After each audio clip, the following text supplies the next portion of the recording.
Good evening. Please take your seats and check that your phone is on silent. We are about to begin. My name is Dawn McMaster.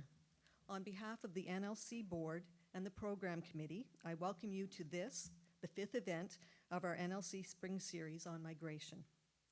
Before I begin, I would like to recognize that this place where we gather is the traditional and treaty territory of the Mississauga and the Chippewa Nations. We offer our gratitude to the First Peoples for their care and teachings about the earth and our relations. Maybe we honor those teachings. Today's presentation by the esteemed Dr. David Fisman is titled Migration and Infectious Diseases, New Threats and Old Fears. Some of you may recognize Dr. Fisman as a vocal member of the Ontario COVID-19 Science Advisory Table. He called for using and sharing scientifically based evidence about COVID-19 to educate the public and to inform public health decisions. And he spoke out when he didn't think that was happening. As an example, Dr. Fisman was a very early advocate for masking as a means of infection control. He is a medical doctor with a wide range of clinical experience and earned a Master's of Public Health from Harvard.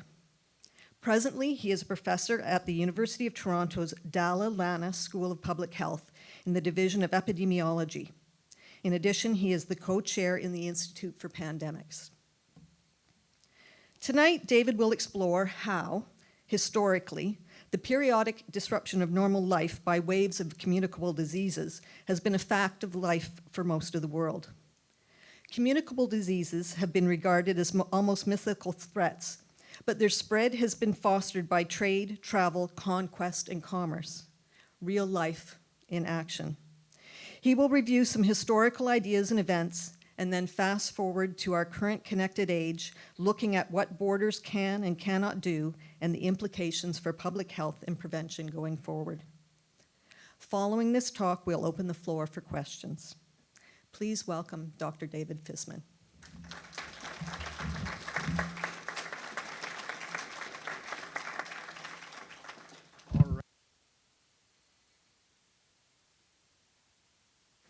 Okay, let's see.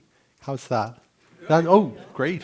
So thank you, Dawn, and thank you, Barb and Nedra, for all the organization that's gone into making tonight happen. Thank you so much for the invitation. In terms of migration, I guess I'm a specimen of that.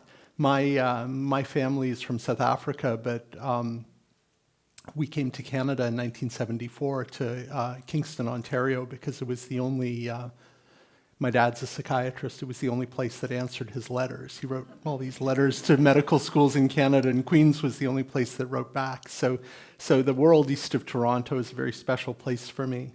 And without further ado, because I have 572 slides, I think, I have too many slides, which my spouse Ashley is over there, and she can confirm that. So I may elide some of the talk so that we get through it, because I think the most important part is probably the discussion. So without further ado, this is my outline, what I hope to cover. I want to talk about communicable diseases as being a function of a seed and a soil, new communicable diseases. I'd like to talk about how geography and connectedness relate to that. And then we'll talk a little bit about stigma and the other, and the durability of the idea that communicable diseases come from other people and are foisted upon us by the dirty people, and what the implications are of that for public health and for the control of movement of communicable diseases. We'll talk about the structures and the I guess regulations that we have in place at this point that are supposed to prevent movement of communicable diseases from place to place, and how that's turned into a bit of a mug's game. We'll talk about the prisoner's dilemma, which some of you, if any of you have seen the movie Beautiful Mind about John Nash, we'll talk a little bit about how we have a prisoner's dilemma on transparency around communicable disease. And lastly, I'd like to talk about, and this is maybe a bit contentious, but I believe it, about the impossibility of containment in our world. That we can do lots of things that are useful around communicable disease control at borders, but borders themselves don't work anymore to keep communicable diseases out. And we'll talk a little bit about why that is. And what the implications are, if you can't use the borders to keep the disease out, how do you make the population safer?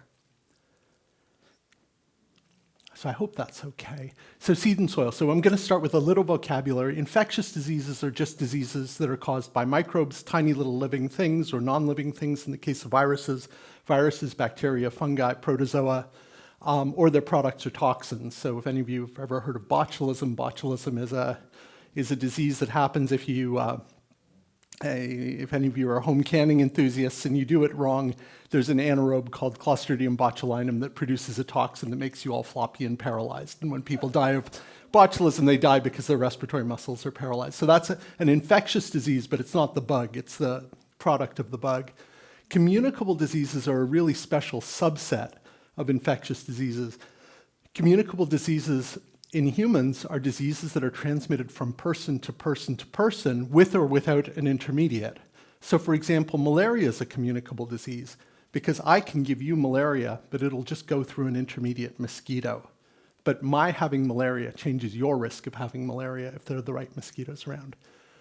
So non-communicable diseases can change their ranges as a result of environmental change. We're seeing that with a disease right now called Legionella. If any of you have come across, which causes a severe pneumonia, it's going through the roof. We think as a result of climate change, but no one really knows. But it's an environmentally abundant bug, and the thought is that this is something to do with environmental change. But when we talk about migration, travel, and commerce, we're effectively talking about communicable diseases, right? Because environmental change alone is not going to move a communicable disease around. A communicable disease moves with a host that is moving around.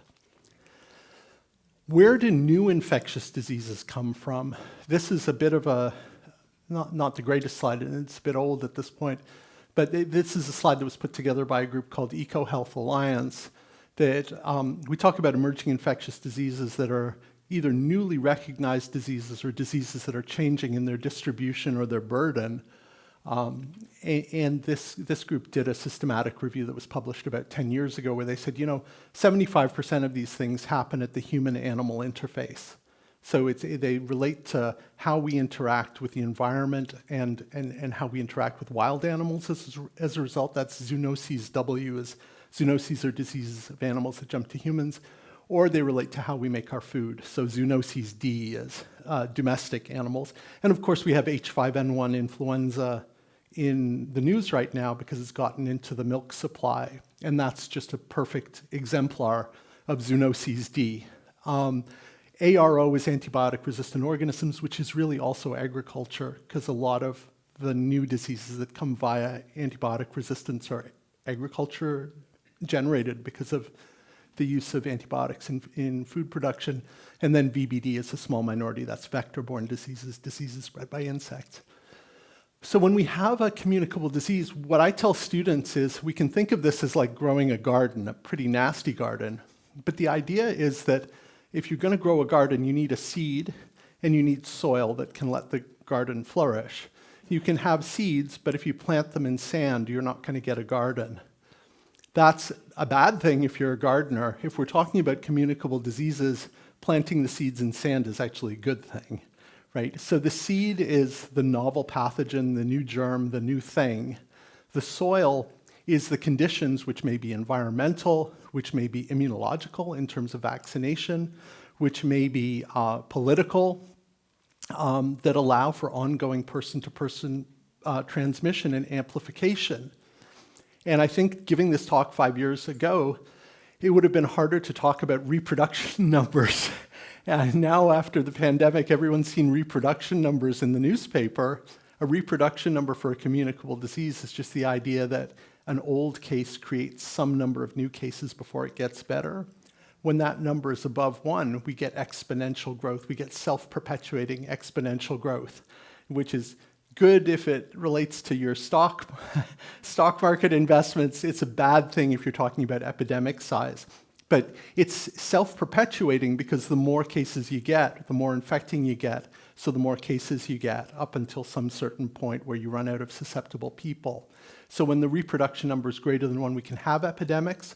When the reproduction number is less than 1, as thankfully it is right now with humans and avian influenza, each old case makes less than 1 new case before it gets away. Before it goes away. We've had some human-to-human transmission of H5N1 avian influenza over the last 25 years, which, just to let you know, we've been waiting for H5N1 to be the next pandemic since the mid-1990s, and it doesn't happen. So even if you get secondary transmissions, these are short chains that die out. This is an old scheme from Nature a number of years ago. These folks, Wolf, Donovan, and White, put together this schema talking about when diseases spill over from nature. We can have things like rabies, where you just get one introduction, someone gets bitten by a bat or a rabid dog, then the human case doesn't transmit onwards, so the reproduction number is 0. We can have limited chains of transmission. We used to say this about Ebola. This was from 2007, so they hadn't had the West Africa Ebola epidemic yet, and so forth. So what you see on the side here is increasing reproduction number, and ultimately when the reproduction number gets high enough, we have a disease like H1N1 flu, which is normal seasonal flu that started as an animal disease but now is a people disease. It has self-sustaining chains of transmission in people. So that's kind of the idea, is that they're in nature, they cross over, they're not great, maybe they adapt a little bit, and over time they become more and more adapted to people and more communicable in people. So this is one schema in terms of how emergence happens. And we are in this crazy era when it comes to mosquito-borne diseases in particular. We're in this crazy era over the last 25 years now. All of these are new diseases or new diseases in the Western Hemisphere. You've probably heard of some of them, and some of them you probably haven't. So chikungunya, Zika, Mayaro, Orapuche, Heartland, Powassan, Ontario, incidentally. The virus was known long ago. It's sort of emerged. It's been identified in other places. West Nile, of course, had never been seen in the Western Hemisphere prior to 1999, Bourbon virus. And we also have increases in the incidence of diseases like dengue, and dengue in places that it wasn't before, like Florida and Texas, or it hasn't been for a while. So I'm showing you this just to actually kick the legs out from under my argument that this has anything to do with migration. Because I think when we see these sorts of things, when we see, Zika virus was in Africa, chikungunya virus was in Africa, now it's here, now it's in the Western Hemisphere. Who brought it?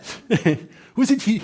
There's this idea that when emerging infectious diseases, communicable diseases, many of these, West Nile's not communicable, it's communicable if you're a bird. But most of these are communicable diseases. There's this idea that when the bug comes from somewhere else, someone must have brung it. And if we could have prevented them from bringing it, then this wouldn't have happened. So I'm going to undercut that argument for this group of diseases. So this is a paper actually by some colleagues of ours from about 10 years ago.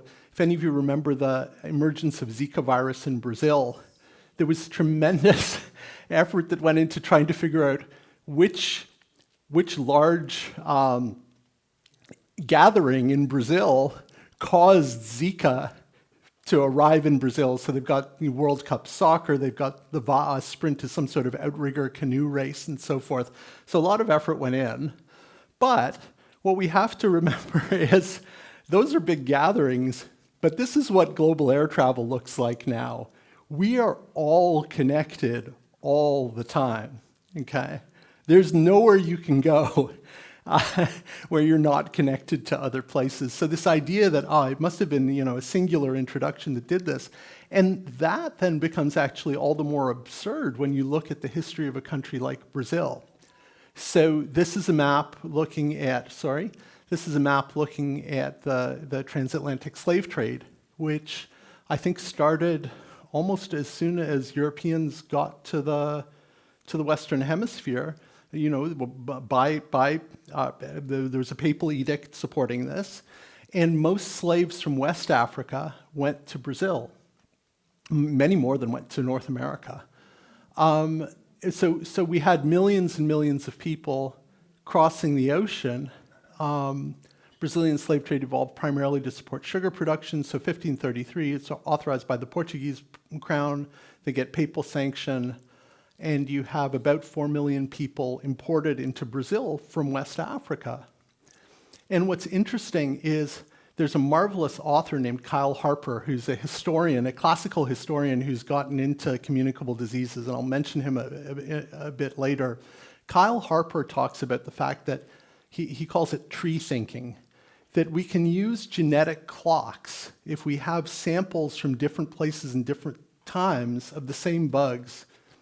We can use a genetic clock to find a common ancestor, and when that common ancestor emerged. It's basically like constructing a family tree with a computer based on how far, if maybe there's someone who, lives down the street from you, they have some similarity, maybe they have the same last name as you.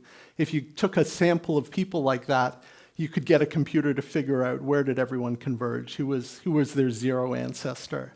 So we do this now with bacteria and viruses, and we can reconstruct where things started. And I won't torment you with this, but so people have done this with yellow fever, for example, which is an African disease that is now endemic in South America. And when we look at yellow fever divergence between African and South American strains, what we see from this paper, you can see the clades diverged 470 years ago in 1537. Let's go back. When did that slave trade start up again? 1533. So, 4 years for yellow fever to move across the Atlantic, because you have thousands and thousands of people and their mosquitoes and their bloodborne diseases moving across the Atlantic. And there are a few others of these. People have done this for malaria, and they've done this for dengue as well, and it all comes back to slave trade. And when we look at, the ground zero for the slave trade, which is around the modern country of Benin, we look at where chikungunya and Zika are endemic. It becomes pretty obvious that there's no way that the first time Zika came to Brazil was during the World Cup in 2014. It's been introduced lots of times. But what we know is, I'm going to nerd out here for just a moment. Believe it or not, someone won the Nobel Prize for this equation about 120 years ago, a man named Ronald Ross, who was a parasitologist, an Anglo-Indian parasitologist, who identified mosquitoes as the vector of malaria. And people said to him, well, Ross, surely you don't expect us to kill every mosquito in India, which was their focus. And he went back and created a mathematical model. This is called a Ross model. You don't have to understand it. As my professor used to say, you just hum this equation. I just want to show you one thing here.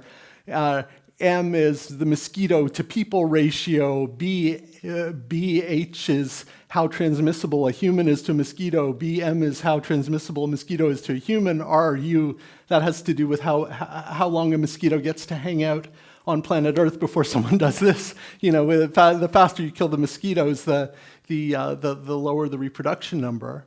But this is A squared. What's A? A is the biting rate. And biting rate turns out to be really important for malaria and for dengue and for yellow fever, because when a mosquito bites us, we can infect the mosquito and the mosquito can infect us. And so it turns out biting rate is really influential in determining whether or not a mosquito-borne disease is going to become an epidemic. And that's why we love bed nets. If any of you have ever traveled and been told to use bed nets are phenomenally effective because they keep you from infecting the mosquito and the mosquito from infecting you. Biting rates turn out to be temperature sensitive.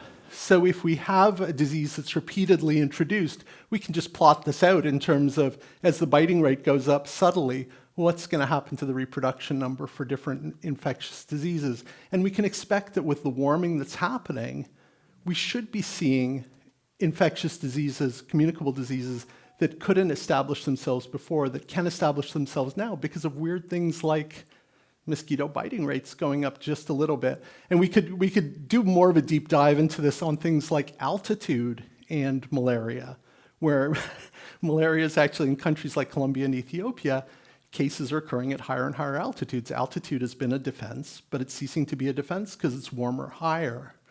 So with that, so that's kind of, I put that first because I want to undercut the idea that any disease that comes from away is because someone brung it. Now let's talk about when that's actually true. So come from away, connectedness and communicable disease. So movement of disease risk in one population can only affect disease risk in another population. This sounds self-evident, but it was a bit of a revelation when my spouse, Ashley, who's over there, pointed this out early in the COVID pandemic around people putting in place travel restrictions between places that had identical levels of disease activity. So you can only affect risk in a different jurisdiction if there's actually a gradient in risk. And gradients can exist when they're borders or frontiers, and those can be physical borders or they can be political borders. And we can think of the movement of disease ultimately as a process of homogenization as places are connected. So this was before the Romans came along. This is apparently the linguistic groupings in the Mediterranean. And someone's done the Roman roads as a subway map. You know, this group of hyperactive central Italians kind of, you start building roads between everywhere, and all of a sudden, this is only obviously the kind of the northwestern Mediterranean, but you've basically got homogenization where if any of you know a bit of Spanish or a bit of Portugal or play with Italian on Duolingo, you'll note that there are an awful lot of cognates because these are all Latin dialects because there's been this homogenization, and that's great in terms of commerce and trade and a lingua franca that everybody can deal in. It's not so great when we get into stuff like the movement of plague-infected rodents and fleas from Central Asia, where we get these emerging trade networks. Here's the Silk Road and here's the Roman roads around the Mediterranean. Now we have places that used to be really separate that are all connected. So when we get emerging infectious diseases, and this is work from McMaster from about 15 years ago, all of a sudden, like Las Vegas, what happens in Las Vegas stays in Las Vegas. What happens on the Central Asian steppes no longer stays on the Central Asian steppes. So this is an archaeologist named Hendrik Poinar.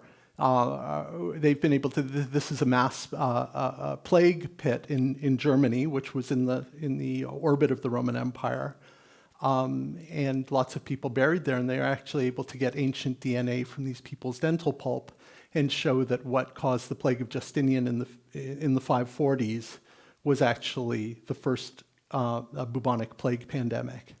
But we think that probably was facilitated by the fact that the Romans had created this marvelous transportation infrastructure.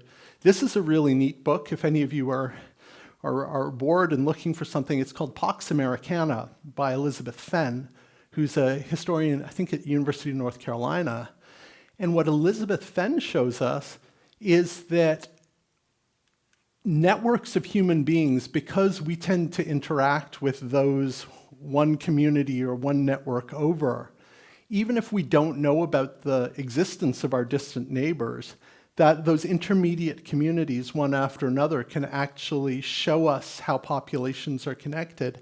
And she did this. This is on the web now. You can get an animated version. I just did this with a bunch of screen grabs. What she can show us is during the American Revolution, there was a tremendous smallpox epidemic in North America, probably related to war and dislocation of people. And the smallpox epidemic has a lot to do with why there's a Canada. And I'm not sure folks know about this history. But George Washington's army was largely made out of rural farmers from the mid-Atlantic who came north to sort of join these army camps around Philadelphia and in Boston and so forth. And they marched north on Quebec. The assumption would be that Quebec would be another colony. It would be colony number 14, one way or another. The British had long been inoculating their soldiers against smallpox. That wasn't vaccinating because there wasn't vaccination yet.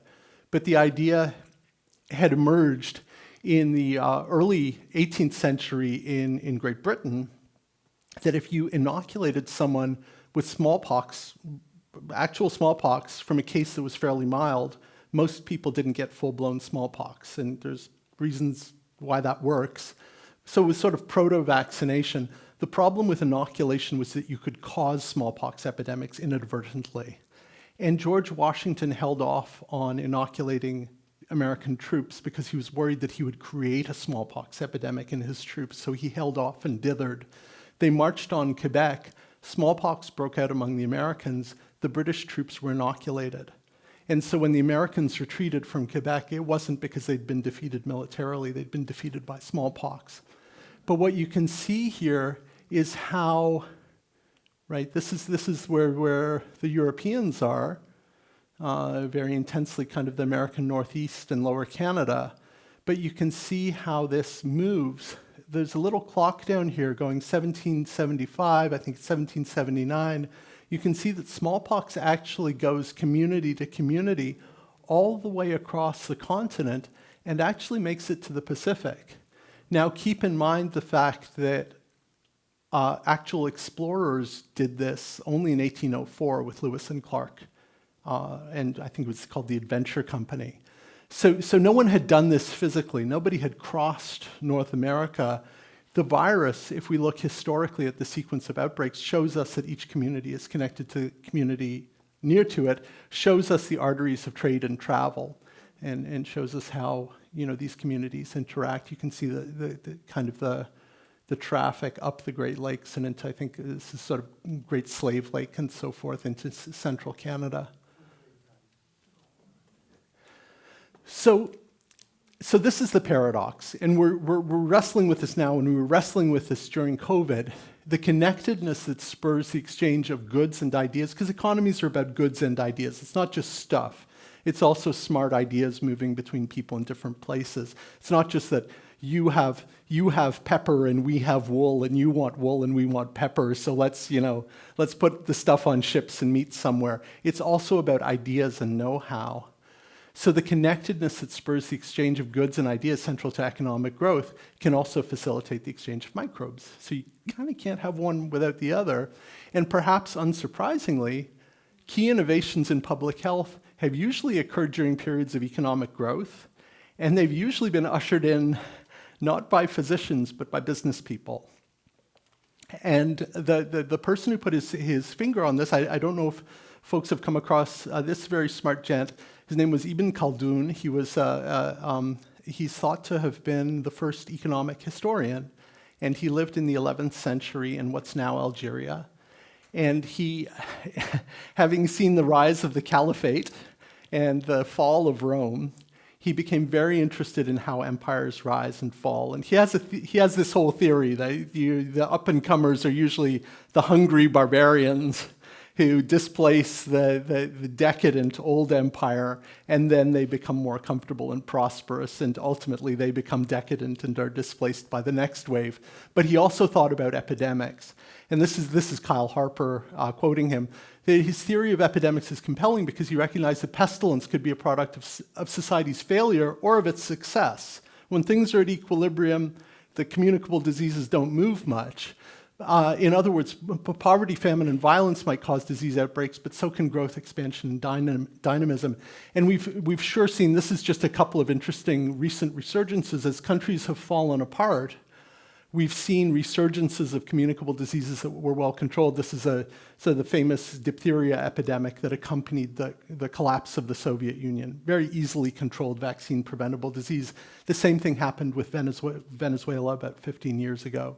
The Venezuelans, for all their issues, actually had a functioning public health system. And as that fell apart, we saw diphtheria, this very easy-to-control communicable disease, suddenly back in Venezuela. So Ibn Khaldun's right about that part, and he's also right about this, that people who are prosperous and connecting and traveling and trading tend to be people who get tripped up by communicable diseases, at least in the olden days. So I was talking to a gentleman about quarantine. So try my Italian. It's una quarantina di giornati, right? It's not actually what it started as a trentina, right? The 30 days, and then it became una quarantina di giornati. the 40 days, the quarantine was invented by Venetians with the emergence of the Black Death, so-called, in Europe in the 14th century. These were merchants who wanted to keep their investments safe. They realized that ships coming into their harbor from away could bring disease. So they came up with this brilliant idea, which is everybody stays on the ship. If you're on your ship for 40 days and no one's dead, you can come on in and we'll trade with you. So that's where the quarantine came from. So the quarantine journey, the quarantine, and this is their lazaretto in the city of Ragusa, which is now Dubrovnik. So it was a Venetian colony, but it's now Croatian. And we see this repeatedly. So the first emergence of reporting of communicable diseases to government emerges in Rhode Island in the United States in the pre-federal period, in the colonial period in the 1740s, in inns. It's a requirement placed on inn and tavern keepers who are going to see people moving through. They'll be the ones who see smallpox if it's coming through, and they need to tell someone. As places get more and more connected, and we'll return to this in a moment, as places get more and more connected with canal building in the 19th century, often canal building efforts are accompanied by innovations in public health practice. Here's a nice, does anyone recognize the route that this disease is taking? So this is a disease called cholera, called the Asiatic cholera, because at the time in the early 19th century, cholera was just diarrhea. But the physicians from the British East India Company, who were over here in the Bay of Bengal, because there were jute plantations there, and they needed to send the jute around to Scotland in order to turn it into ropes for ships. So there was a British East India presence in what's now Bangladesh. And they said, we have a disease here like you've never seen. It's cholera, but it's cholera plus plus. And they called it the Asiatic cholera. And shortly after that report in 1817, cholera seemed to march out of present-day Bangladesh, and it followed the old Silk Roads. So it followed the routes of trade and travel. It moved up into Central Asia, what's now Persia, and then into Russia. The Russian Tsar, I think this is Nicholas I, saw this disease coming. It's clearly communicable, and what he did is he created a cordon sanitaire. They got the troops to block the roads leading into St. Petersburg. Nobody in, nobody out. What happened? Cholera came in anyway, but people couldn't get food, and riots broke out. This discredited the idea that you could do anything to stop cholera, and discredited the idea that it was transmitted by people. So this idea that cholera is a miasma sort of emerges. That you block the roads, it still comes in. What else can it be? It has to be a toxic gas. It gets to the Baltic ports, so now it's into the Hanseatic League, and then of course it gets across from there to England. And in the summer of 1832, I don't know, does anyone recognize this terrible photo of this particular building?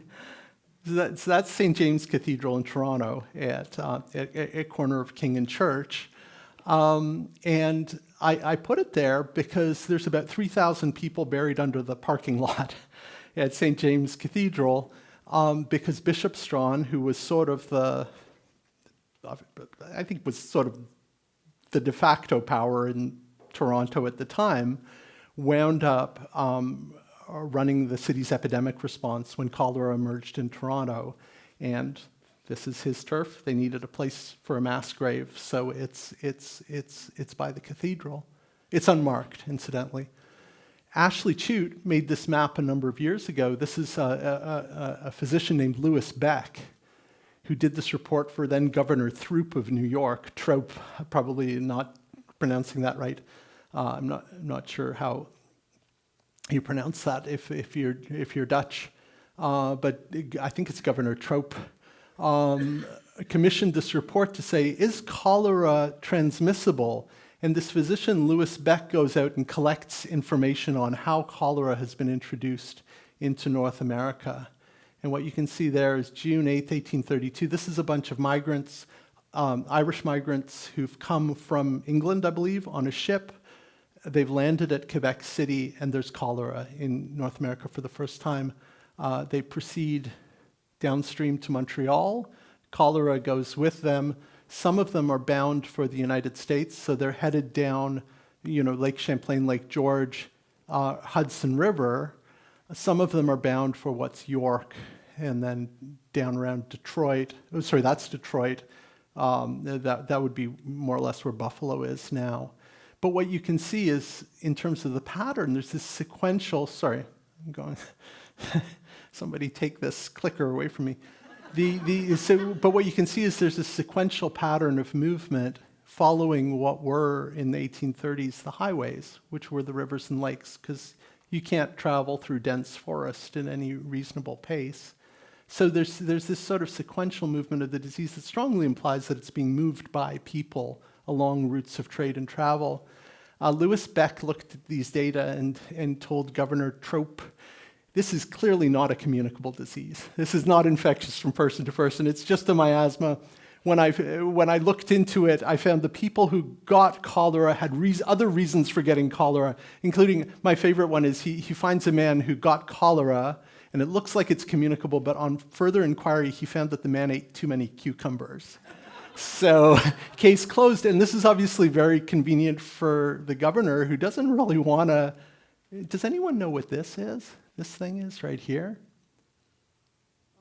That's the Erie Canal. So New York City is New York City. New York City displaced Philadelphia as the economic capital of the United States because of the Erie Canal, which connected them to the Great Lakes. So you actually have not just cholera moving down the rivers, but I think they finished that in 1825, and that becomes a conduit for cholera too. So you can see from a leadership point of view, it's very unattractive to contemplate calling this communicable because it has implications in terms of the stuff you'd have to do then. So it's just a lot easier, and we can talk about how this is applicable to COVID. And here's the ultimate connector now. So here's the Suez Canal in 1869, and we're going to come back and talk about this bad boy, because this was the ultimate connector between the area where cholera is hyperendemic. Cholera is sort of big reservoir on planet Earth is in the Ganges River Delta and Europe. So this basically created a pipeline from the Bay of Bengal across to Europe, and that resulted in some public health actions that we'll circle back and talk about. And now this is how connected we are. So, in 1869, this is becoming a highly, highly connected world, but this is us now, right? So I keep showing this slide, but I think it's important to keep coming back to how different our reality is from the reality 100 years ago, when a lot of these statutes were created. So important to just talk about this briefly. This is you may have heard of this fellow. He's a failed American businessman who attempted to sell steaks via mail order. His name is Donald Trump. And he apparently has a Twitter account, and was talking about how during the 2014, 2015 Ebola outbreak, that the U.S. can't allow Ebola-infected people back. Keep them out. People that go to faraway places to help out are great, but they must suffer the consequences. This is Michelle Malkin saying, well, migrants are going to bring disease with them. This is about 100 years earlier. Cholera, the kind of assisted immigrant we cannot afford to admit. So this sort of narrative that they're coming and they're bringing the bad thing with them is very durable. And in fact, we can go back a little further. This is a play, an unpublished play by Erasmus. That's quoted in a book by a guy named Claude Cattel, who's a French historian who wrote a history of syphilis, where these two characters, Petronius and Gabriel, are talking. Petronius says, it will be forbidden by law, this is how they're going to control syphilis, it will be forbidden by law to drink from a shared cup. And Gabriel says, oh, well, that law will not be well received in England. You know the English and their cup sharing. And then Petronius says, and no sleeping two to a bed, except for husbands and wives. And Gabriel says, agreed. And innkeepers can't be allowed to make travelers sleep in soiled sheets. And Gabriel says, well, what will you do with the Germans who scarcely wash them once a year? You know the Germans and their sheet non-washing. But I showed this to my spouse, and she actually asked me whether I had German heritage. But at any rate, so it's not just that they're going to bring it. They're going to bring it because they're dirty and they bring disease when they move around, right? Here's another one you may enjoy. This is something that's mentioned en passant in Louis Beck's report among laborers on the canal between Millstone and Griggstown, New Jersey. So here's, for those of you who are, whose New Jersey experience relates entirely to The Sopranos, there's a whole part of the state south of that that's actually quite nice. Here's Princeton, New Jersey, which is now a pretty famous research university, but at that time in the 1830s was mostly a seminary, was an Episcopal seminary. So here's the canal. This is, I believe, Millstone, and this is Griggstown, and here's the canal, and then there are these rivers. So these canals were dug by hand by Irish laborers who died in their thousands of malaria. In particular, it was a malarious area. The fact that this is a seminary is important, because remember what I said about the explanation in terms of why some people got cholera and some people didn't get cholera, and the idea that, well, this guy eats too many cucumbers, so you know he's going to die of cholera. In the mid-19th century, the fact that cholera was thought to be caused by a miasma, a toxic gas that drifted over cities, created a bit of a problem because the distribution of cholera was very uneven, and it tended to hit poorer people harder. But if you're a Victorian, there's a ready mental model for that. If you think that good people prosper, right, the corollary to that is that the people who aren't prospering aren't good people. And so there was this tendency to talk about, well, it's a corrupted atmosphere, but you get cholera when the corrupted atmosphere interacts with your corrupted moral constitution. So what you can imagine is for ministers in Princeton, so this minister in New York City learns about, he looks in Millstone and Griggstown, why Princeton's right there. I wonder if it's in Princeton. Someone said there's cholera in Princeton, a city made up entirely of clergymen. This is concerning. So he writes to his friend and says, what up with the story about the cholera in Princeton?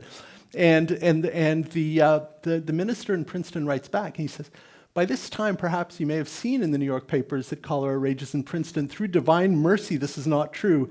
There have indeed been 3 deaths of Irishmen in the town, and nearly 20 on the neighboring canal. The disease is at Scudder's Mills, 3 miles, and Kingston, 3 miles, but all cases Irish Catholics. So we're okay with that, right? And that I think if you're in the 1830s and you're an Episcopal minister, this kind of fits with your priors, right? What are the Irish Catholics doing? They're degenerates and they drink, so of course they have corrupted moral constitutions, and of course they get cholera when the miasma drifts through. So this sort of thing just comes up again and again and again and again, where it's not just a matter of, oh, they'll bring it here. It's a matter of who they are and how they're different. This is from, I was just on service at Western at London, Ontario. This is still on a door at St. Joseph's Hospital, and I don't know if they've just forgotten to take it down, but it was a nice reminder. If you're experiencing a cough and a fever and you've traveled to mainland China, so it's in 2024, or had contact with a sick person who's been to China, please wash your hands. Anyway, but this is a paper that Ashley and I published in 2020, in February 2020, when some of you will remember, while we were focused on China, we got a SARS-CoV-2 case from Iran, which wasn't supposed to have SARS-CoV-2. And we actually did an analysis, and Ashley mostly did the analysis, looking at, by the time, given the density of connections between Iran and other countries versus connections to Canada. Iran is not very connected to Canada. What we should have seen by that time is we should have been seeing cholera in Iraq, we should have been seeing cholera in Lebanon, we should have been seeing SARS-CoV-2, thank you, SARS-CoV-2 in Azerbaijan, we should have been seeing SARS-CoV-2 in many, many other countries before we saw it in Canada. And we saw it in Canada, not because it came to Canada first, but because Canadians had the capacity to actually test for this thing. So even as in February 2020, the Chinese are saying correctly, we've got this under control, our epidemic is shrinking and we've controlled this, they have long since exported this all over the place, probably months before, and we're starting to identify these cases not in places that are particularly connected to China, but in places that have the resources to test for this new disease. What's interesting, though, is because we sort of have this tendency to say, oh, these stigmatized groups are going to bring this here. When we look at diseases that we consider as coming from far away, oftentimes they are already here, but they're affecting stigmatized groups within our societies. I have a colleague named Peter Hotz, who's the dean of one of the Texas medical schools, who's been talking about this for years. He's got a really nice paper. This is a colonia in Texas, a settlement of illegal migrants. And what Peter's paper talks about is all these diseases that we think of as tropical diseases that are actually widespread in poor groups in the state of Texas, which has an economy, I think, larger than Canada's. This is a paper that I just love by someone named Brunkard from the CDC, looking at the role of poverty. When a disease is everywhere in a given region, it's still differentially distributed. So this is Matamoros, Brownsville, megacity on the Texas-Mexico border. Matamoros is the Mexican side, Brownsville, Texas is the Texan side. They're separated by a fence. If you're a mosquito, you're probably not deterred by a fence. So this is looking at a disease called dengue. Dengue is everywhere here, but what they found is that seroprevalence, that is the antibodies on the Mexican side, are much higher, and when they dig down a bit, they see, well, what's different about the Mexican side than the Texan side? One thing is they have a lot more potholes, which are great mosquito breeding habitat. They fill up with water and mosquitoes lay eggs. One thing is they have water tanks on their roofs rather than pipe the water as they do on the Texas side. More breeding habitat. The Texans are more likely to have air conditioning, so they keep their windows closed when it's hot. The Mexicans open their windows when it's hot. So all of that combines to create differential risk, even when everyone's got the same mosquitoes outside. This is something that I think was the story of the pandemic in Canada that there was one Canadian press story about it. Won't take too deep a dive into it, but it was looking at racialized populations in Canada and poverty. And what they found, the blue bar is, let me make sure I got this right. I believe green, hang on. Yeah, black. This is low-income black. This is higher-income black. Non-racialized higher income. If you were low-income and black in Canada during the COVID pandemic, your risk of dying from COVID was 5 times higher. So this idea that there are populations that bring the disease in, it's already here. It's just differentially distributed, and it's often hitting stigmatized groups that are accused to bring the disease in much harder than it is hitting other groups. Anyway, enough pontificating, but we do seem to be hardwired to blaming others for bringing stuff here when it's already here. So international health regs, let's get back to the Suez Canal. So memory of things past. This is Marcel Proust's dad, Adrian, the other Proust, Adrian Proust, who was a big mover and shaker in the French process around international sanitary conferences, which were held throughout the late 19th century. And a lot of what we see now in terms of regs around global trade and travel, regulations related to keeping out cholera, yellow fever, and plague came from these conferences, which were also important venues for discussion of ideas like, could mosquitoes be transmitting yellow fever when we're building the Panama Canal? It's not transmitted person to person. Maybe these little bitey things are actually transmitting it. There were debates at these conferences about whether cholera is spread by water or miasma and so forth. And this is Simon Schama. It's obviously his pandemic project. Simon Schama has a marvelous book called Foreign Bodies, Pandemics, Vaccines, and the Health of Nations that he published last year that talks a lot about Proust's dad, and if you're looking for something to read, again, that's great. And this is the current iteration. This is the WHO International Health Regs. So the idea basically is that countries are supposed to have rights and obligations. When disease breaks out internationally, what are their obligations? Countries that are signatories to this, which are actually all countries, I believe, have signed this. It's 199 countries. So you're obligated to actually have a surveillance system, to actually report to the WHO when you have an important outbreak, and to actually have a public health system in place to respond. But we see what a mug's game this turns out to be with things like the emergence of the Omicron variant during the SARS-CoV-2 pandemic. If folks remember, this was a much more infectious variant of SARS-CoV-2 that started popping up late in 2021. It popped up simultaneously in the Netherlands, in the United Kingdom, and in South Africa. It was where it was first identified. The South Africans did exactly what they were supposed to do according to international health regs. They shared their sequence, they published this, and they said, hey, we have Omicron here and we're really concerned about it. What happened next?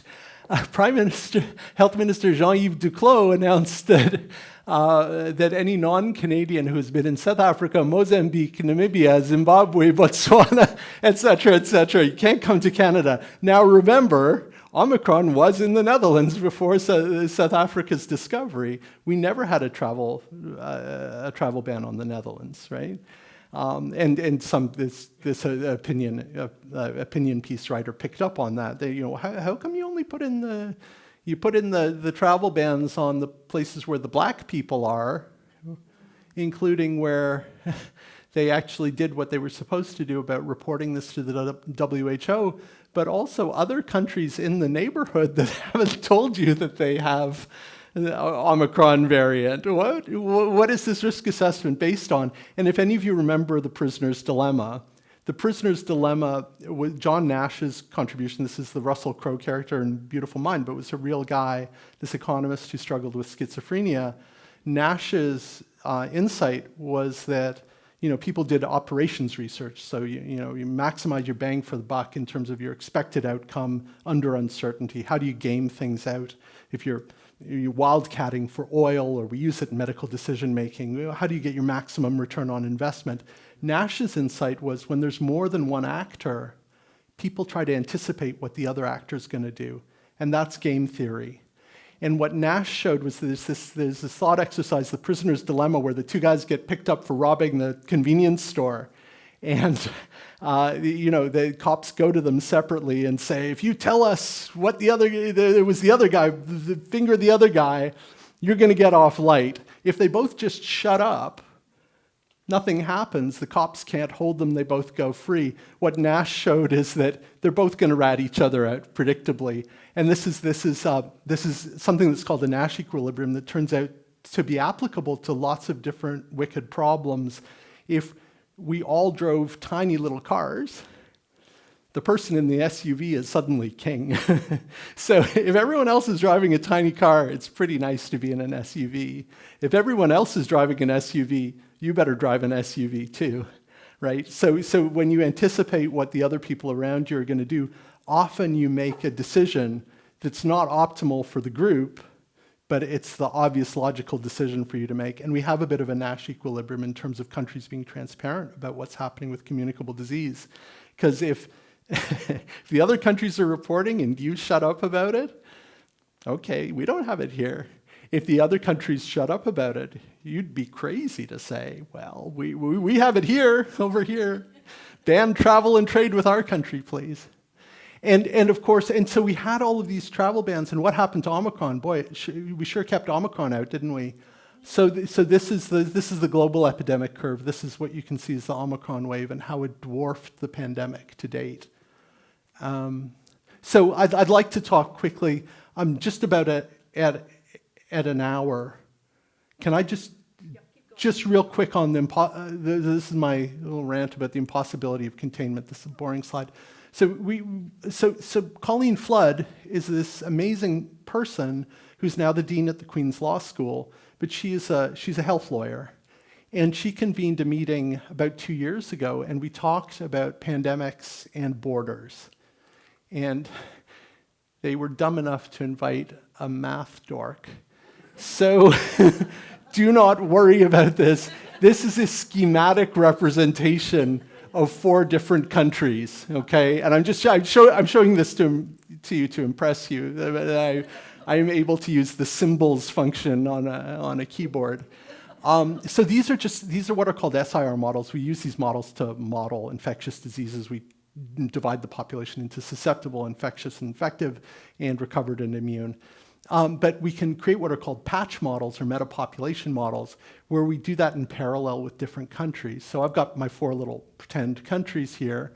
Weirdly, when we start to model how countries influence each other, again, ignore this bit, just look at the circles, we actually use the same equation that the astronomers use to talk about gravity. So we talk about gravity models when we talk about movement of disease, where the bigger the country is and the closer it is to another country, the more gravity it exerts. So I sometimes think about Canada as the United States' moon.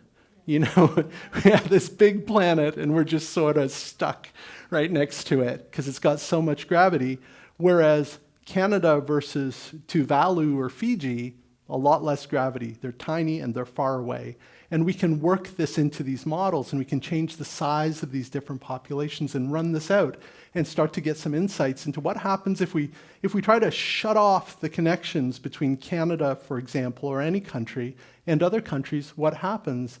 So here's very simple insight number 1. So country 2, we can call this China in terms of SARS-CoV-2, is where emergence happens. And then these are different levels of reduction in porousness of the border, how many people from this particular country we keep out. And what you can see is that we get exactly the same epidemic. It just, the tighter we close the border, the more we delay it. But it comes anyway. How does it come if we have a totally closed border? Well, there's 2 other countries in this very small system. So why wouldn't it come through one of the other countries? The seed's more important than the soil. Here, the yellow graph, this is a country with a raging epidemic, a very high reproduction number. This is a country with a much lower reproduction number as the country of origin. Here's Canada. So when this country has very high reproduction number, very infective epidemic, we get this dashed yellow line. When it's much less infectious in that country, we get this dashed blue line. They're the same epidemic. It's just when it comes from a place where it's a little bit less transmissible, it takes a bit longer to get here. And then here we have a country of emergence where this is like China. The reproduction number is actually less than 1. They contained it. It went away. But versus, here's a country with an epidemic. So if we get it from the country that contained it, we just get the epidemic a little bit later. It's the same curve. So I don't know how helpful this is to folks, but to me it's just laying out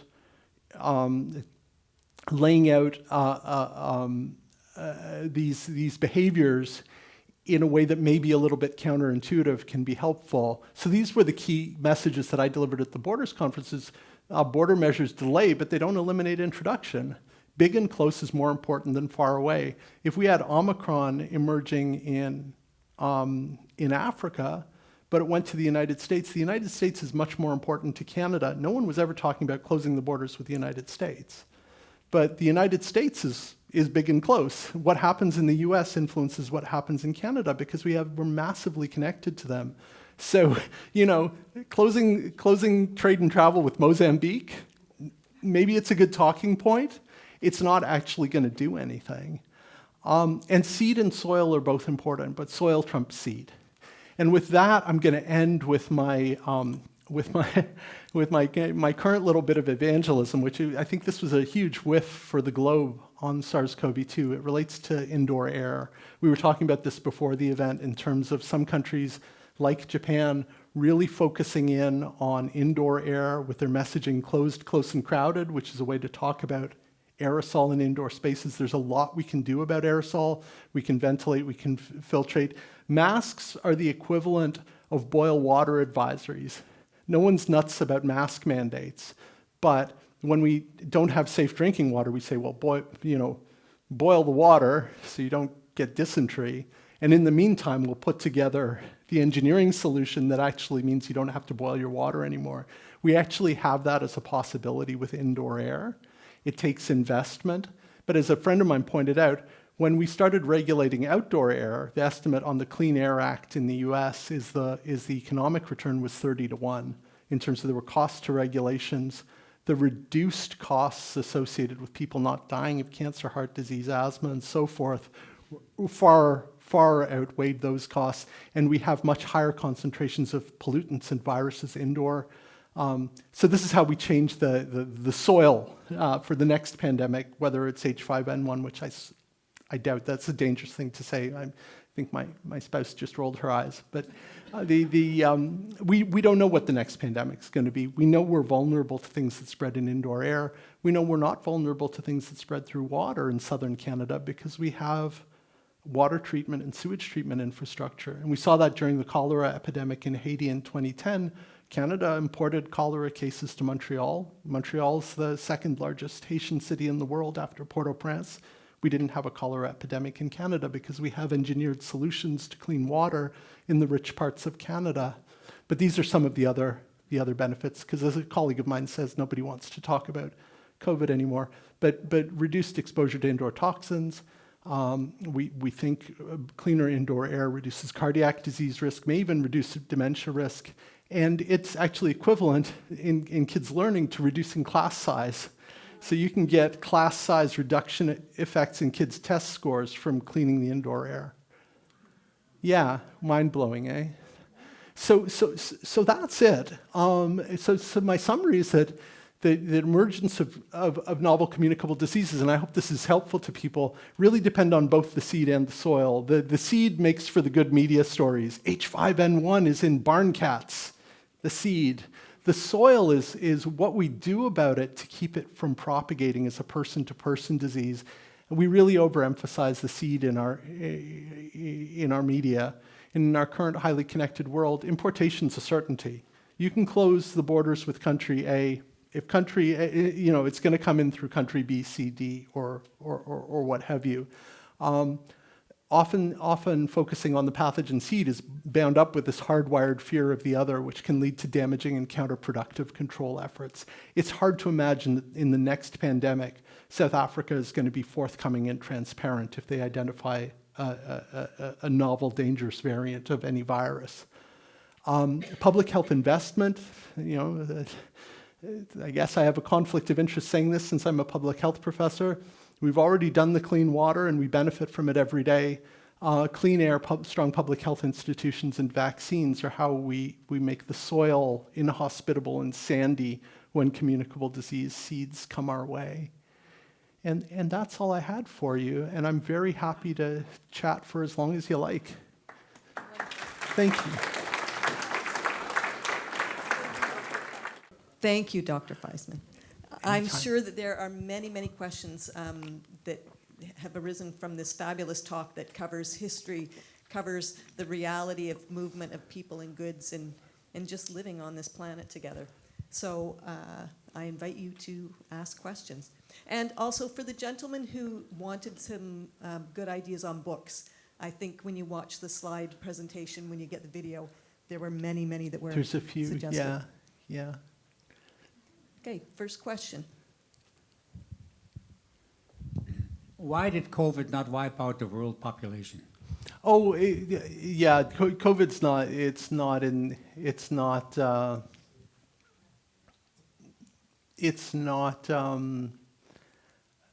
pathogen we would fear for that sort of event. COVID had a very high infection fatality rate. It's probably 1%.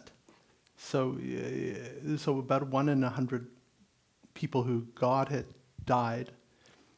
There are other health effects that come from it. This has, again, been very much underplayed. Your risk of having a heart attack or stroke in the week after COVID, and I suspect some of you have lived experience of this with people you know, I sure see this in the hospital, is 20. We don't see relative risks of 20 in public health. It goes down over time, but a year later, it's still 1.4 times higher than baseline. So I think COVID, I think we're going to be experiencing the fruits of COVID for a long time, but 1 in 100 is not 50%. So the concern about H5N1 is H5N1 seems to be 25 to 50%, which is 25 to 50-fold greater than COVID. We've had pandemics like 1918 influenza, where the age distribution of the deaths was different. So that seemed to be much more likely to kill younger adults. COVID, as you'll know, had had a remarkable association between age and the likelihood of mortality. It's not that it didn't kill kids. And in fact, in relative terms, we've had a lot of deaths in kids, adolescents, and 20-year-olds because they don't die that much during the COVID pandemic. But in terms of the absolute risk, it was much, much lower. The risk of death from COVID increases about an order of magnitude for every decade of life. So, I think that's also allowed it to be spun in some interesting ways in terms of this idea that it was harvesting people whose time had come anyway, which I think is unhelpful. Well, I mean, but but I mean, what's interesting is people were saying it on the quiet, including my mom and dad who are in their 80s, grumbling about my day job. People can say it on the quiet, but I think when it really hits is when, for example, something that we need and we haven't had, and I understand why we haven't had it because it's a political football or would be, is a national COVID inquiry. But they did do that in the United Kingdom, and some of what Boris Johnson was saying behind closed doors was exactly that. There's the "let the bodies pile up like cordwood" quote. There is the "they've had their good innings" quote. So this was very much the decision makers were having these kinds of conversations. I think that's unhelpful and cruel. You know, so COVID's a terrible disease. The infection fatality is higher. It causes systemic disease. I've started to think of it as an airborne vasculitis because the virus bonds to something called the ACE2 receptor, which is everywhere in our bodies, particularly in blood vessels. So it doesn't just cause lung disease, it causes brain disease, it causes probably gastrointestinal disease, it causes a surge in your risk of autoimmune disease. So it's a terrible, terrible virus, but it's not a virus that's apocalyptic, like the idea of an H5N1 that suddenly becomes readily transmissible person to person. It's just not at that level. There is a school of ecological thought, and this is more work that gets done in frogs than in people, but there is an idea that you can never actually have an infection wipe out an entire population for the simple reason that very virulent infections kill hosts and result in isolated populations that are disconnected from other populations, and that will stop the epidemic. But that's a theoretical model, but that's what that's based on. I don't want to find out in us, right? Anyway, sorry, that's a very long-winded answer to your question. Okay, next question.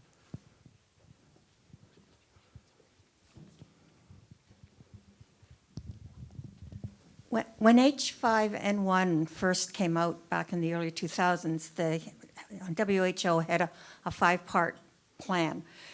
How has that plan been modified now that we've got it in dairy cattle, and what are Canada's plans now? I have no idea. I don't work for the federal government. I hope there is one. I mean, some of this stuff, you would have thought, for example, the crossover into cattle. So the first thing is, in terms of an inappropriate bit of optimism, because it is very disconcerting. The first thing to note is that we've been waiting for the H5N1 pandemic since the mid-1990s when it first emerged in Hong Kong. And we've had a bunch of other pandemics happen since then that haven't been H5N1.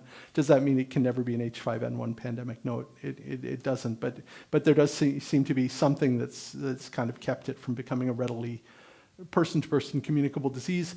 My colleague Don Milton in Baltimore thinks that it relates to H5N1 really almost exclusively infecting the alveolus rather than bronchioles. So get into aerosol science, my new passion. So your alveoli, which is where gas exchange occurs, those are little sacs, little grape-shaped sacs at the bottom of your breathing tubes. Those are really dry. Where there's water in your bronchial tree, there's a real thin layer of water in your bronchioles, your little tiny breathing tubes. And the way we create respiratory aerosols, which is probably how we infect each other with flu, is, remember the old perfume mister things. So aerosols are created when you blow air across a liquid surface. And what happens to our bronchioles, even when we just breathe in and out, is when we breathe out, those little tiny breathing tubes actually collapse down. I don't know if any of you have ever done this with these things you can use to do soap bubbles, where they have the sticks and the string, and you put them together and then pull them apart, and now there's the soap membrane. You hold it up to the wind, and you have a big soap bubble. The same thing happens in your bronchioles. So you breathe out, they close, they oppose. You breathe in, bubble. And then you breathe back out again, bubble bursts, and these little tiny aerosol particles come flying out of your mouth from deep down. That's not where H5N1 infects. So my colleague Don Milton at University of Maryland doesn't think we're going to have H5N1 because it's infecting in the wrong place rather than H3 and H1, which infect higher up the respiratory tree. I don't know. But to me, as an outside observer who knows nothing about current government plans, the most amazing thing of the last 3 months has been, we've had bird die-offs around here from H5N1. There were bird die-offs in the Kingston Harbor and wild birds. We knew it was going to probably cross over into domestic birds because wild birds and domestic birds mix. When you had cases in raccoons or cases in bears, it's like, well, what do raccoons and bears eat? They eat birds. You have creatures that snuffle along with their noses to the ground. You have creatures like seals that have gotten H5N1 that spend a lot of time in water that's full of bird poop. And we know H5N1 gets transmitted through the bird's digestive tract. So all that sort of made sense. And then suddenly you've got domestic cattle, and it's like, whoa, what is that? And then you learn that, well, our industrial farming practices, not in Canada apparently, but in the US, include taking high protein waste from bird abattoirs, from chicken abattoirs, including bird crap, and turning it into protein pellets that you feed to cattle. As if we hadn't learned that lesson with BSE in the UK in the 90s, we're still sort of feeding waste to animals that are supposed to be our food. And the practice is apparently widespread, and it sounds like that's what did it.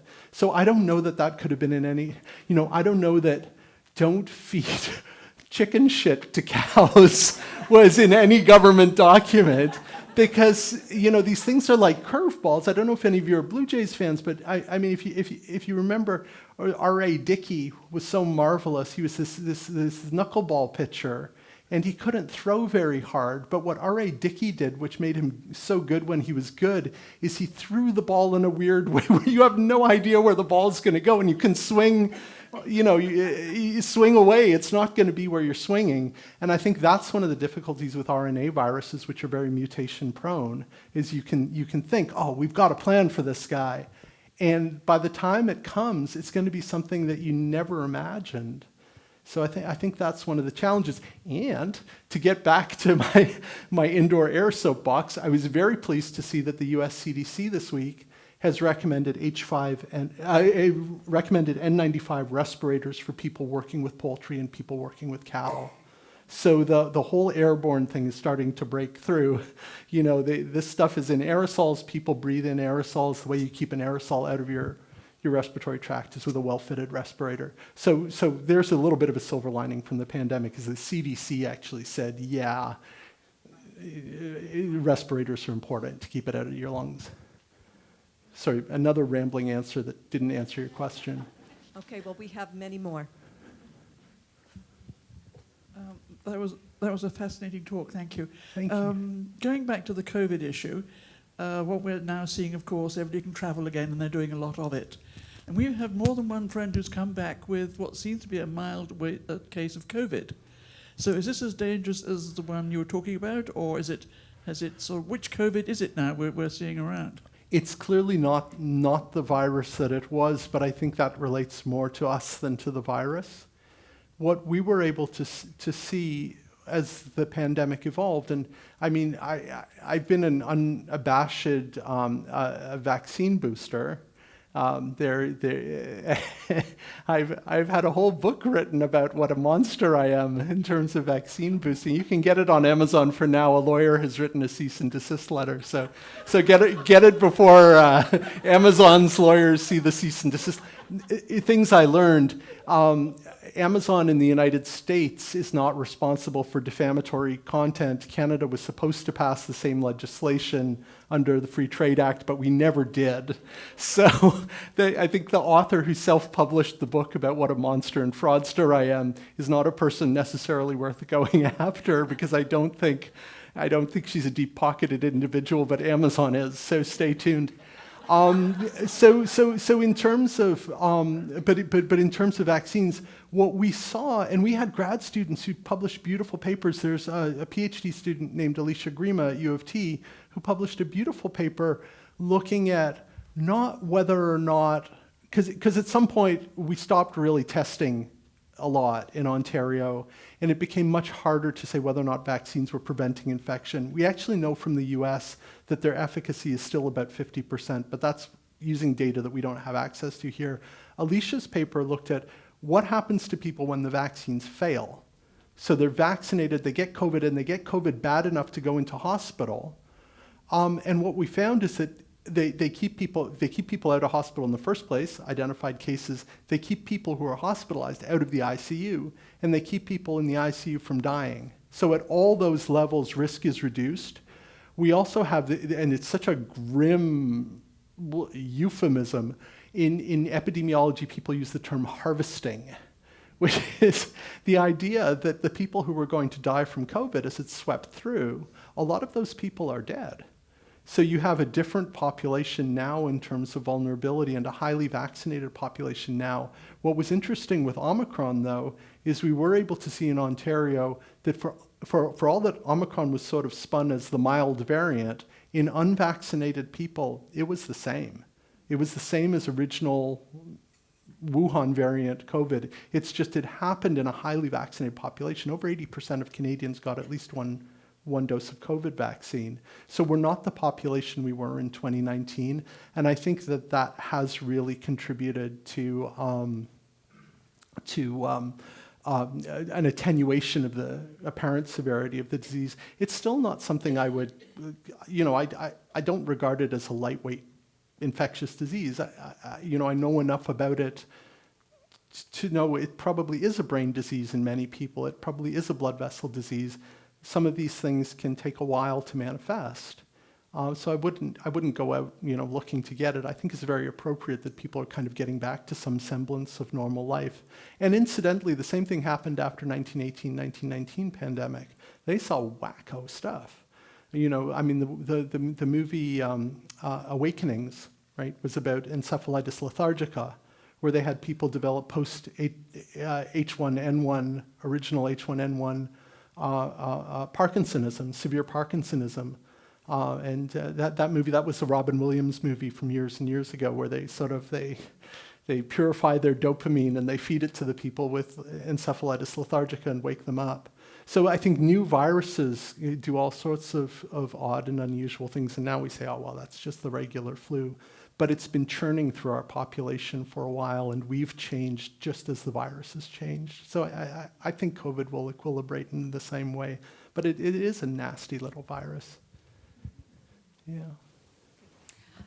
I wanted to understand a little bit about science versus politics.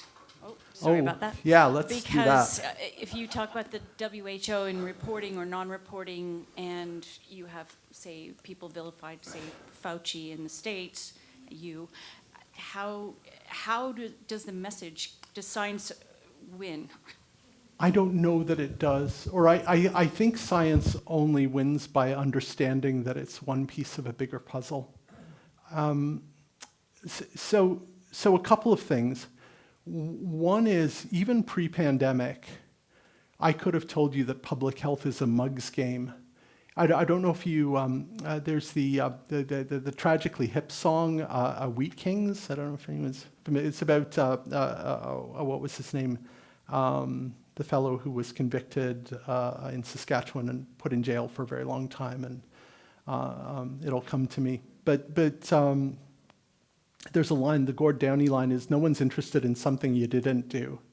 You know, we like to talk about things that happened. The Achilles heel of public health from a messaging point of view is it's about making things not happen. And when things don't happen, people take it for granted that they're not happening. So we're not all sitting here celebrating the fact that, you know, our under fives don't die of dysentery. We just regard that as a normal course of events. If you go to an old churchyard in Ontario, something from the 1870s, you'll see lots of little tombstones. You know, the leading cause of the highest risk group in terms of mortality in Toronto in 1900 was the under fives, right? And their most likely cause of death was typhoid. And that was simply because, you know, in cities on Lake Ontario, we put our sewage in the lake and we drew our drinking water out of the lake. And what's remarkable is that you see when Toronto, where I have data, when Toronto started filtering and chlorinating its water, which incidentally they would have known to do based on what John Snow said about cholera in the 1850s, but they did it in 1915. So when I think about indoor air and infection, you know, 65-year lag time, we're actually doing pretty okay. They had a 2 order of magnitude decline in typhoid in Ontario because they figured out how this thing transmitted, and they used engineering solutions based on actual mechanism of transmission, which again, I think we're going to do with indoor air. But that then becomes, that's not very sexy, saying, ooh, we live in a society where our Victorian ancestors built sewage systems. You know, people say, yeah, right, it's a normal country. It's a normal rich country. You have that, that's great. What else do you have to talk about? So I think public health is problematic from that point of view because no one gets excited about, we have no measles. You know, they get excited when you have measles, but you have measles when the whole system is broken and failed. So I think that's one problem. I think related to that is politicians can't do anything if they don't get reelected. And I think I think there's some really good people in politics in all 3 of our parties. I think a fundamental challenge that they face is that they can't actually do anything at all if people don't want to put them back in their job. That then creates a challenge for them on a couple of levels. I've actually spoken to, she'll remain nameless, but there's a prominent provincial politician who I talked to about this, and she said, you know, from our point of view, there are so many different points of view among experts about COVID that what it comes down to is what works for us politically. We'll shop for the expert that will give us the line that works with our messaging, which makes sense, because why would you choose someone who says this political party is a bunch of dummies? You know, let's bring them forward at a press conference. Like, you wouldn't do that. So I think it's problematic for them in terms of having to give messaging that's saleable. And then something that I really learned during the pandemic, and that was very humbling, is we had this on the science table endlessly, and I think this is still a problem with science, is people talk about science-based policy decisions as if they're unidimensional, as if they're entirely a function of certainty. If you knew with certainty, you'd make the perfect decision. Oh, we have uncertainty, so we either can't decide to do anything or we're going to do the thing we wanted to do anyway because of that uncertainty. In fact, I think it's a 2-dimensional problem. You have scientific certainty or uncertainty, but you also have values consensus or lack of values consensus, right? So there are different stakeholders. I think you see this right now with the commercial real estate sector in terms of people having office space that's empty in Toronto. You know, they have a clear stake in getting people back into those buildings. Right? You may ask someone else about, you know, work from home and so forth, and they may have a different perspective. Maybe they're a parent who's looking after a kid at home, and they have a different perspective. So you have a lack of values consensus in terms of what people are trying to achieve. And I think you had that during the pandemic too. I think you had folks who were more worried about their business, folks who were more worried about, you know, the economy, folks who were more worried about airline travel and tourism, folks who are more worried about public health. It's my job to worry about public health. So I may value things differently than someone else does. So I think you have to look at those 2 things. I think one difficulty we get into, to mention the Boris Johnson example, is people say things behind closed doors and believe things behind closed doors. that they would never say publicly. Boris Johnson would never have said publicly, well, they've had their good innings. Yeah, I don't really care. I'm not going to harm the economy for people who've had their good innings. He wouldn't do that. He's a politician, wants to keep his job. But that's where you sort of get into what feels like gaslighting, where the policy positions seem to be at odds with what people say their values are. So there are things that you can say publicly and things you can't, but then, over on the public health science side, I'm thinking, well, if you really believe that, here's the series of actions you take, but you've taken these other series of actions, so something's not adding up, and I feel like I'm being gaslit. So I think that's the challenge, is it's both things, and I think it always will be, because we're humans and we're complex, and we have power gradients in our societies, and yeah, different people want different stuff. Okay, I think we have time for one more question. Okay, you've got what? All right. Any other questions out there?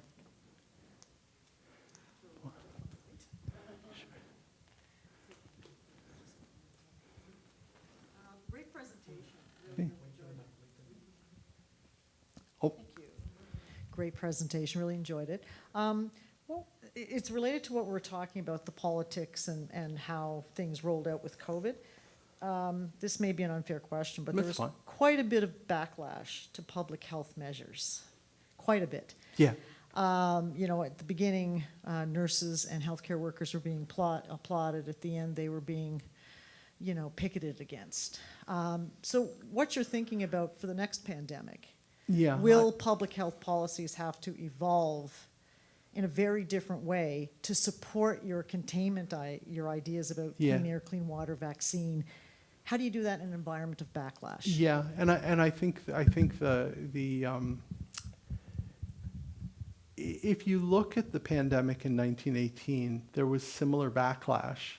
There was similar politicization. I have at least 3 colleagues who are medical officers of health who either got fired or demoted or moved jobs because they were very activist in protecting public health in ways that I thought were actually quite positive given the moment. But if you look back 100 years, that happened then too. In terms of, it's actually kind of cute. They thought they had an influenza vaccine in 1918. The bacterium Haemophilus influenzae, it's a bacteria, it's not a virus. It's got that name because they thought that's what caused the pandemic at the time. So there was a Haemophilus influenzae vaccine which had nothing to do with influenza virus, which actually wasn't identified until the 1930s. But you had an anti-vax movement against the Haemophilus influenzae vaccine. I think the element to me that's really ratcheted up the toxicity is social media, which I think has given people with what would historically have been pretty marginal viewpoints, has given them a community. And I think some of that has also been egged on, and I mean, CSIS was talking about this in 2021, that there are threat actors. When CSIS says threat actors, I don't know if they're talking about, Russia, China, Iran, or talking about the mob, or I don't know who they're talking about, but threat actors would like to use the pandemic as an opportunity to polarize, NATO countries, Canada, US. And I think I think social media has been an accelerant. So I do think institutional public health needs to get a lot savvier about the use of social media. I think it's an absolute minefield in terms of trying to regulate social media. It's not my field, and I wouldn't even presume to talk about how you do that. But I do think it's taking issues that existed beforehand and making them harder. That said, I look at 2020 me, and I sort of want to, it's a Yiddish word, I want to give myself a Zetz, because I really didn't understand how this thing was spreading, and I didn't understand how many tools we actually had to deal with that.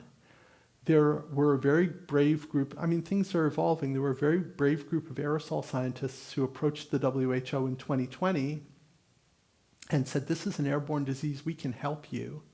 And they were told to get lost. They were led by a woman named Lydia Morawska, who's a physicist, actually did her postdoc at University of Toronto, but she's now a professor at University of Queensland in Australia. What's changed is there's been WHO guidance on aerosol science and terminology that literally came out over the last month. The chair of that process is Lydia Morawska. So I think there has to be more openness to using different people's skill sets appropriately. Just because you have an MD doesn't mean you understand anything. I can speak from personal experience. And I think the elevation of folks, just by virtue of the letters they have after their name, really caused more problems for us than it needed to. You know, I look at a thing like closing playgrounds, for example. Had we talked to the aerosol scientists, the ultimate well-ventilated space is out of doors. We don't want to close playgrounds. We want to encourage people to do stuff outdoors. You know, the aerosol transmitted disease can't spread outdoors, or it can, but much less efficiently. Things like that. So I think it's very much like, you know, filtering and chlorinating the water in Toronto and having typhoid disappear as the leading cause of death of kids. Once you actually understand the mechanism of transmission, you can really start to solve the problem. What we've had for 3 or 4 years is we've had arguments about terminology and, you know, turf and, oh, well, that's not what we mean in my field when we say aerosol. You know, once you actually start talking, maybe this is the role for science, once you actually start talking about the science of transmission, that opens the toolbox. So hopefully we'll, next time around, be a little bit more open to many different kinds of science and listening to the real experts, whatever the letters behind their name may be. Wow. Dr. Fisman, what an adventure you have taken us on this evening. Thank you so much. Thank you for the invitation. I just want to remind everybody before you go that on Thursday, May 9th, ecologist Ryan Norms will be discussing some of the work his lab has been doing over the past 20 years tracking migratory birds and butterflies. And then next Friday, May 10th, there's the bird outing with the Willow Beach field naturalists. So we hope that you will continue to join us in this series on migration and travel safely on your way home this evening. Thank you.